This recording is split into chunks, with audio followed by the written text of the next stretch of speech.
Transiciones. El modelo terapéutico de Donald Winnicott. Sonia Abadi. Capítulo 2. Transferencia y contratransferencia. Los conceptos de espacio y fenómenos transicionales, de holding y fallo ambiental, y más aún los aportes de Donald Winnicott a la psicopatología, redimensionan el sentido de la transferencia y la contratransferencia, su función y su articulación en la dinámica de análisis. La transferencia es la manera en que se repite en el análisis un modo subjetivo de relación con los objetos. El análisis dispone las condiciones para que este fenómeno aparezca y se despliegue. El objetivo es la interpretación en el momento adecuado. En la interpretación se enhebran la transferencia, un aspecto de la realidad psíquica del paciente y un hecho significativo de su historia. Interpretar la transferencia implica comprender los elementos instintivos inconscientes que hay debajo de ella, los conflictos que el sentimiento suscitan y las defensas que se organizan contra ellos. A. Las dos clases de transferencia. ¿Cuáles son los aportes de Donald Winnicott que dan nuevos sentidos a este elemento del análisis? Los conceptos de espacio, fenómenos y objetos transicionales, y a partir de allí la postulación del espacio-tiempo de la sesión como un espacio transicional, la idea de la transferencia como fenómeno transicional, el uso del análisis como objeto transicional. El espacio transicional se ubica entre la realidad psíquica y la realidad externa. Así, el análisis es un fenómeno transicional por excelencia, ya que es un recorte aparente de la realidad externa y a su vez una puesta en contacto con la realidad interna. En ese sentido, el análisis será un objeto transicional, ya que es un objeto subjetivo y objetivo a la vez. A través de él y de las relaciones establecidas entre ambos, el sujeto puede elaborar y ampliar el espacio transicional. En tal posición se hallan presentes en mí algunas de las características de un fenómeno transicional, dado que si bien represento el principio de realidad y soy yo quien debe estar atento al reloj, no por ello dejo de ser un objeto subjetivo para el paciente. Otro aporte se origina en la idea de que en la regresión no se dirige a una etapa de fijación de la libido, sino a un estado de mayor dependencia. La transferencia entonces recibe el refuerzo de demandas primarias y esenciales. A partir de allí, Donald Winnicott sugiere tomar en cuenta dos tipos de transferencia, la que proviene de la estructura neurótica y remite a las relaciones objetales infantiles, y la que surge de la estructura psicótica y precisa de un ambiente sostenedor. Destaca que el análisis debe comunicarse con el paciente desde el lugar en que éste lo ubique desde la neurosis o psicosis de transferencia. Con este enfoque, el concepto de transferencia se amplía para abarcar la transferencia de los pacientes psicóticos y los momentos psicóticos en el análisis de pacientes neuróticos. En el análisis de estas fases, el yo no está instaurado como unidad y estrictamente no existe una neurosis de transferencia. La transferencia neurótica se caracteriza principalmente por la ambivalencia y las transferencias más primitivas de los pacientes neuróticos o psicóticos por mecanismos como la escisión, la introyección, la proyección, la persecución, la desintegración. En la enfermedad neurótica se reviven en la transferencia situaciones de confianza básica en el entorno, ya que han sido experimentadas. En tanto que en otras estructuras, casos límite, psicosis, falso self, la experiencia de confianza que propone el análisis es inédita y el paciente deberá experimentarla por primera vez para poder hacer uso del encuadre y acceder al desarrollo del análisis propiamente dicho, con la verbalización de las interpretaciones. Los elementos del encuadre simbolizan para los neuróticos el sostenimiento y el amor materno. Para el psicótico, en cambio, son la prueba tangible del amor del analista, como si el diván, el calor, los objetos del consultorio, en vez de representar algo simbólicamente, fuera el cuerpo mismo del analista. Así, los fallos de adaptación serán vivenciados dramáticamente, lo cual permite comprender la gravedad de las carencias yoicas. La furia y el dolor que estos generan son a veces difíciles de contener, exigiendo del terapeuta la capacidad de reconocer sus errores y fracasos y la honestidad de comunicarlos al paciente. El paciente utiliza los fracasos de adaptación del analista para revivir y elaborar sus traumas tempranos, originados en el fallo ambiental. Este es el motivo por el que el analista debe estar atento a su contratransferencia inconsciente y diferenciarla del significado que cada fallo puede tener para ese paciente en particular. Donald Winnicott sostiene que en cada paciente se debe realizar el análisis de ambos tipos de transferencia, la transferencia neurótica y la psicótica, en diferentes momentos del proceso. Constantemente me encuentro pasando de la una a la otra, según la tendencia que muestre el proceso inconsciente del paciente. Conviene evaluar cuidadosamente en qué momentos el analista debe trabajar, enfatizando la interpretación de los conflictos inconscientes y satisfaciendo una necesidad del yo mediante una adaptación activa. B. La contratransferencia y la actitud profesional del analista. La utilización del término contratransferencia en el sentido más amplio, tal como lo hacen otros autores, da origen a una clasificación en 3 categorías. En primer lugar, las relaciones e identificaciones fijas reprimidas en el analista con sus conflictos inconscientes no elaborados que generan una patología en los sentimientos contratransferenciales. En ese sentido, debe ser resuelto en el análisis personal del analista. Esta contratransferencia se refiere a los aspectos neuróticos y conflictos reprimidos que afectan la actitud profesional del analista e interfieren en el desarrollo del proceso terapéutico. En segundo lugar, la contratransferencia positiva hecha de identificaciones y tendencias personales y de la experiencia terapéutica y vocación de ayudar. Donald Winnicott propone reunir bajo el título de actitud profesional del analista aquellos aspectos del compromiso del éste con su tarea y con el paciente.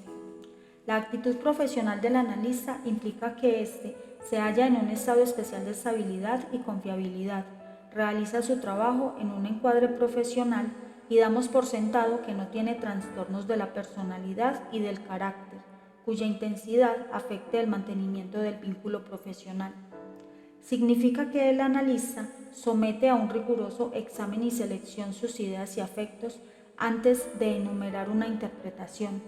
Esto no incluye la experimentación de afectos eróticos o agresivos, si bien el trabajo interpretativo se mantiene con autonomía, conservando la capacidad de seleccionar qué decir, cómo decirlo y cuándo decirlo.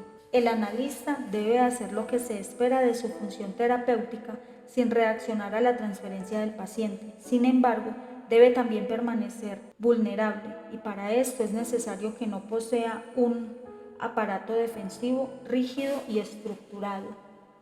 Si esto no ocurre, nos hallamos en el terreno de la patología, en que las limitaciones del analista, debidas a sus defensas fóbicas u obsesivas, afectan su capacidad de conectarse emocionalmente o de permitir movimientos inéditos en el paciente. En estos casos, el analista está sometido a una fuerte tensión provocada por sus propias defensas neuróticas que lo llevan a funcionar sintomáticamente y disminuyen su capacidad de adaptación y flexibilidad. En la clínica, 2 estilos de pacientes hacen necesarias ciertas condiciones especiales para preservar la actitud profesional. Los primeros son los pacientes que precisan de una regresión a la dependencia, los esquizoides y las estructuras falso-self. Los otros son los antisociales que necesitan un encuadre especializado en relación con los límites externos. La necesidad de fusión de algunos pacientes en regresión severa complica la tarea del analista, ejerciendo una fuerte presión tanto sobre su persona real como sobre su función en la transferencia.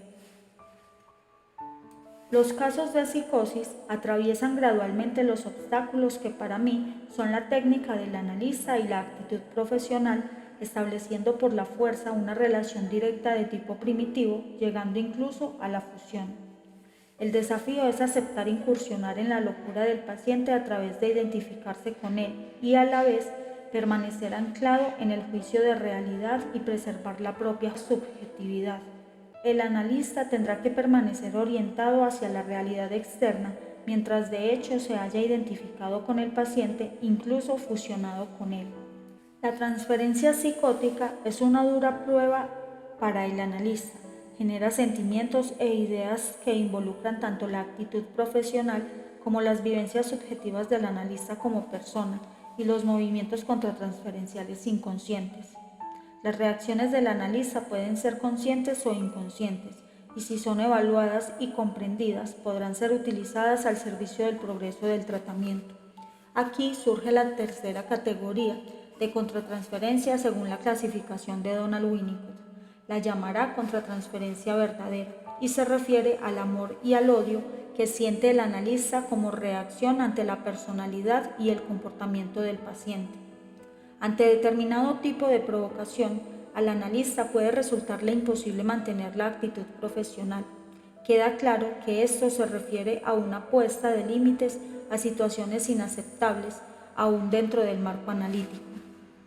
Son respuestas o reacciones a algo concreto y objetivo, y no pueden ser atribuidas a la contratransferencia. Cuando un paciente actúa dentro de la sesión, ciertas reacciones de defensa o de puesta de límites se hacen indispensables. Estrictamente no podemos llamar a esto contratransferencia. Así, por ejemplo, una vez una paciente me pegó. Mi respuesta, por supuesto, es impublicable. No fue una interpretación, sino una reacción ante determinado acontecimiento, pero una reacción no es lo mismo que la contratransferencia. C. El odio en la contratransferencia. Dentro de la contratransferencia verdadera, Donald Winnicott presta particular atención a los sentimientos de odio del analista, vivenciados en forma directa o a través de formaciones reactivas del tipo de amor idealizado. En el análisis de los pacientes psicóticos y antisociales se hace indispensable tener en cuenta este aspecto de la ambivalencia del analista, que Donald Winnicott definió como odio en la contratransferencia. El análisis se hace imposible a menos que el odio del propio analista sea consciente. Para eso no solo es necesario el análisis personal, sino también comprender que el análisis de un psicótico es incómodo por la propia naturaleza de la enfermedad. Al analista le corresponde la función de sostener con su presencia y acompañar con su atención flotante el discurso y las vivencias del paciente, sin tomar partido, sin juzgar, sin proponer ideas ni soluciones, de recibir el impacto de la transferencia negativa sin morirse ni vengarse. También está expuesto a la intensa ambivalencia que le genera ocuparse de un otro en estado de desamparo, responsabilidad que es proporcional a la dependencia regresiva del paciente y que por momentos requiere de una casi sobrehumana tolerancia a la frustración por la imposibilidad de expresar demandas o reclamos. Donald Winnicott nos recuerda que la devoción que precisa el paciente en regresión se asemeja profundamente a la de la madre con el bebé. Aparentemente, esta no tendría razones para odiarlo y sin embargo la enorme dependencia del bebé, así como su incapacidad para reconocer y apreciar los cuidados maternos, son fuente de gran frustración para la madre y por lo tanto de sentimiento de odio. Más allá de su amor, la madre tiene múltiples razones para sentir odio hacia su bebé. El bebé difiere de su fantasía, constituye un peligro para su cuerpo durante el embarazo y el parto, interfiere en su vida privada, le provoca preocupaciones, siente la maternidad como una exigencia de su madre hacia ella.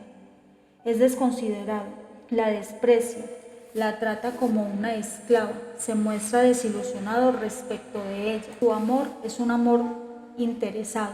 Una vez conseguido lo que se propone, la abandona. Ella tiene que amarlo a pesar de sus aspectos desagradables. Le impone su ritmo, no registra los sacrificios de ella. Es desconfiado y hace que la madre dude de sí misma. El bebé la excita, pero la frustra. La madre no puede comérselo ni tener relaciones sexuales con él. Cuando esto es activado en la relación con un paciente niño o adulto, en plena regresión a la dependencia produce intenso malestar. Si este malestar no es elaborado, surgirá en diferentes modalidades sintomáticas como la actuación de la agresión vengadora en forma apenas sublimada, palabras descalificadoras, pasividad, silencios hostiles. Los pacientes psicóticos son una carga emocional para el analista, quien los teme, los rechaza y por momentos los odia. Es importante que estos sentimientos sean conscientes y aceptados para que sus efectos no surjan en forma disruptiva en el vínculo con el paciente. La ambivalencia característica del psicótico, vivida como violenta y peligrosa, genera problemas en el análisis, que pueden agotar los recursos del analista. Debe diferenciarse de la ambivalencia de los pacientes neuróticos, que ofrece mejores posibilidades de comprensión y manejo. Sin embargo, el odio justificado y objetivo del analista puede ser utilizado adecuadamente en algunos momentos de la interpretación. Donald Winnicott afirma que a veces el paciente busca el odio del analista y en ese caso debe poder encontrarlo. Solo si descubre el odio objetivo del analista cuando éste es justificado, confiará en encontrar su amor objetivo cuando cree merecerlo. Muchas veces el odio del analista no es expresado, ni siquiera experimentado, debido a la vocación profesional que involucra impulsos reparatorios, al deseo de aprender y descubrir, al cobro de honorarios o a la gratificación por los progresos del paciente. Sin embargo, una relación tan asimétrica requiere siempre abnegación, y la abnegación implica riesgo de represión del componente agresivo de la ambivalencia humana normal. Debido a eso, otro de los destinos posibles del odio es la represión, con la construcción de formaciones reactivas, que Donald Winnicott llama sentimentalismo. Aquí las formaciones reactivas pueden tomar la forma del sometimiento masoquista, horarios insostenibles, honorarios simbólicos, intervenciones y actuaciones apaciguadoras. La agresión se reprime y cuanto más se la reprima, más aumenta. Aquí observamos un exceso de cuidado para mantener a raya los propios impulsos agresivos, que puede paralizar al analista generándole sentimientos de desesperanza y depresión. Más aún, este resultado es contraproducente para la mejoría del paciente, ya que la negación de la agresión presente en el vínculo por derecho propio le impide entrar en contacto con su propia transferencia hostil y con las posibilidades de expresarla y elaborarla. En este momento, el concepto de contratransferencia verdadera se pierde, atraída por los contenidos reprimidos de ambos, la agresión vital y liberadora, originariamente al servicio del análisis, entra a engrosar las huestes de lo reprimido. Sin el auxilio del odio, tampoco el amor podrá ser sentido ni expresado. Paciente y analista solo pueden coincidir en la idealización de la función del terapeuta. Capítulo 3. Del juego a la interpretación. A. El juego en el adulto. Donald Winnicott reconoce que en el análisis de pacientes adultos se hacen evidentes distintos modos de juego que aparecen con ciertas actitudes, inflexiones de la voz, manipulación de objetos. En el trabajo con pacientes adultos encontramos con frecuencia sutiles formas de juego, los sobrenombres secretos que el paciente utiliza para nombrar a su terapeuta, el uso que se hace de los objetos del consultorio, cierta complicidad en la elección de palabras que han adquirido significado para ambos, algunos rituales originales que marcan el comienzo o el final de la sección. Para Donald Winnicott, el jugar es una experiencia que acompaña al vivir de todas sus formas, dando al análisis mismo la connotación de un juego inédito y original. El juego es un fenómeno universal ligado a la salud psíquica, sirve al encuentro con los otros y la comunicación. El psicoanálisis sería así un juego especializado cuya función es facilitar la comunicación consigo mismo y con los demás. Así como el educador se ocupa de enriquecer y ampliar la zona del juego del niño, el terapeuta no puede dar por sentada la capacidad de jugar, sino que debe ocuparse de las inhibiciones y obstáculos que ésta padece. Es bueno recordar que el juego es terapéutico en sí mismo, es una psicoterapia de aplicación inmediata y universal. Esta observación nos permite entender cómo a veces puede efectuarse una psicoterapia profunda casi sin necesidad de la tarea interpretativa.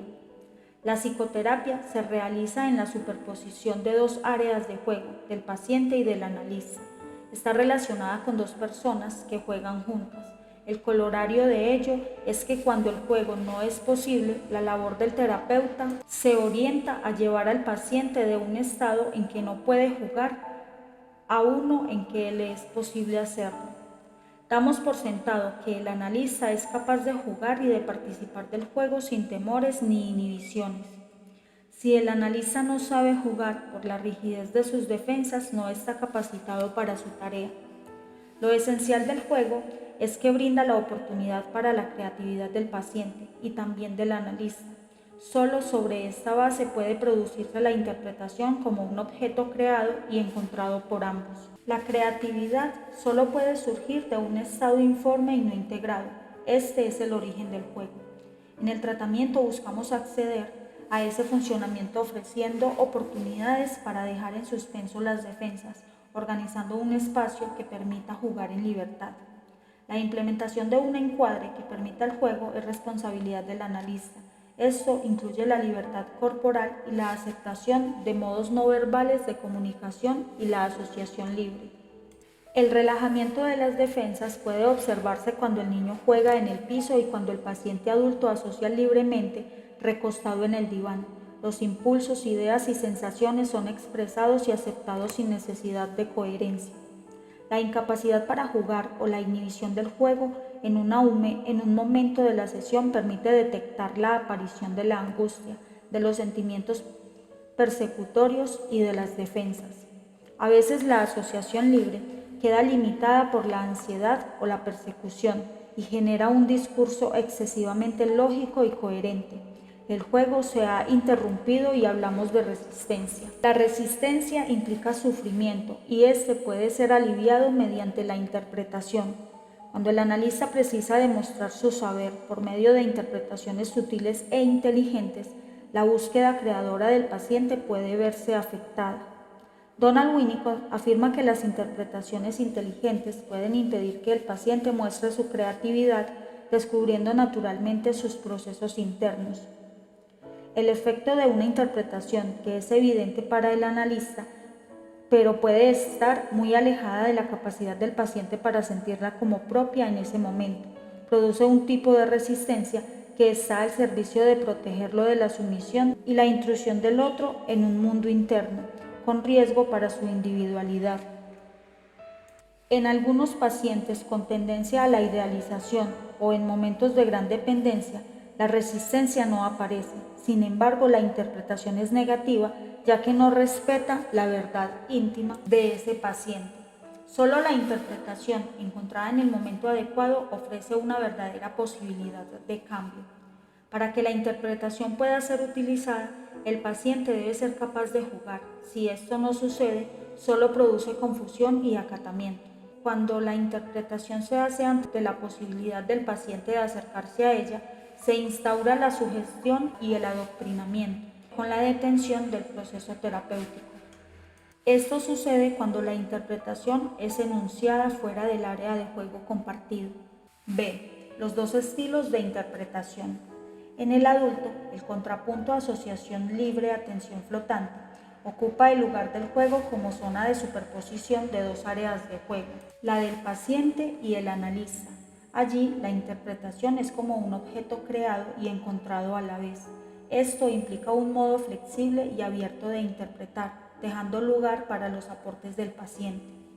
El analista debe interpretar de tal modo que el paciente pueda corregir, ampliar o cuestionar la interpretación. A veces, el rechazo no es debido a la resistencia, sino a un fallo en la comunicación del analista o a un malentendido en la forma en que el paciente lo recibe. Un paciente obsesivo, con esa típica alternancia de sometimiento y rebeldía, solía responder a mis interpretaciones en una de estas dos modalidades. Es exactamente como usted dice, o bien nada que ver con lo que me pasa. Comprendí que habíamos inaugurado nuestro espacio de juego compartiendo el día en que, habiéndole yo formulado una interpretación en tono de puntos suspensivos, me respondió: Mire, no es exactamente así, pero es algo parecido. Yo le voy a explicar. Cuando el material presentado por el paciente es verbal, se dan las condiciones ideales para la interpretación clásica. Esto no es siempre así, ya que solemos tomar en cuenta y a veces interpretar aspectos no verbales de su comunicación. Actualmente se toman en cuenta las comunicaciones no verbales, gestos, silencios, conductas. No siempre se las puede interpretar, ya que resulta persecutoria. Generalmente, el material verbal es más adecuado para la interpretación, pero a veces no disponemos de él y debemos trabajar sobre los otros modos de comunicación del paciente o aún sobre nuestra contratransferencia. Las interpretaciones se hacen por dos motivos. La primera es mantener al analista fuera de los fenómenos subjetivos. Al hablar, aún así se equivoca, conserva cierta cualidad externa. La segunda es que la verbalización en el momento adecuado moviliza las fuerzas intelectuales del paciente, aportando su comprensión. Donald Winnicott refiere que suele hacer una sola interpretación por sesión. Esto no significa que hablaba una sola vez, sino que dice lo mismo en varias partes y de diferentes formas. También indica que el analista solo debe devolverle o reflejarle al paciente lo que éste ha enunciado, quizá con algunas modificaciones. Resulta complejo comprender y aceptar la utilidad de este tipo de intervención. Sin embargo, Donald Winnicott afirma que la comunicación del paciente puede estar originada en un aspecto disociado del self. En ese caso, la interpretación es comunicada a la persona total. A partir de una posición disociada, el paciente puede ofrecer al analista una muestra de su verdad. Cuando el analista se la devuelve en forma de interpretación, quien lo recibe ya ha salido de la situación disociada. La interpretación puede ser formulada a la persona total, en tanto que el material para ella provino de solo una parte de la persona total.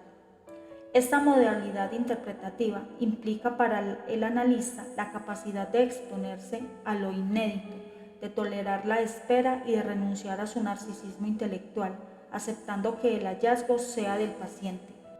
Donald Winnicott sostiene que con la creciente confianza del paciente y la evolución de la transferencia, éste llega naturalmente a la comprensión de sus vivencias, con escasa necesidad de interpretaciones. En ese sentido, cree que la interpretación puede a veces generar la ruptura del proceso natural de elaboración. La gratificación proviene del sentimiento de verdad y descubrimiento, con la seguridad de no haber inventado al paciente a través de identificaciones con el analista o del adoctrinamiento desde las propias ideas. Si sabemos esperar, el paciente llega a una comprensión en forma creadora y con inmenso júbilo, y ahora disfruto de ese alborozo más de lo que lo solía gozar con el sentimiento de haber sido penetrante. Además de reflejarle al paciente lo que él ya dijo, existe una manera de interpretar encontrando otro sentido a lo dicho, utilizando los procesos intelectuales de ambos para alcanzar un insight más profundo. El riesgo es que las interpretaciones inteligentes, aun si son exactas, pueden transformarse en una amenaza para el paciente, ya que tocan una fase del desarrollo emocional que él aún no ha alcanzado desde su persona total. Finalmente, a través del juego, experiencia en terreno seguro, con la presencia continua y la confiabilidad del objeto, surgirán las capacidades, el uso del objeto, la capacidad de preocuparse por el otro, la capacidad de estar a solas. También la relación del yo, la creatividad, la apertura del espacio transicional, el crecimiento del mundo interno y la relación con el espacio cultural, la integración de lo psicosomático, de la mente con la psique, los aspectos masculinos y femeninos, el ciclo benigno en la relación con la confianza en el otro y la propia capacidad de reparación. Para un próximo audio, capítulo 4, el proceso terapéutico.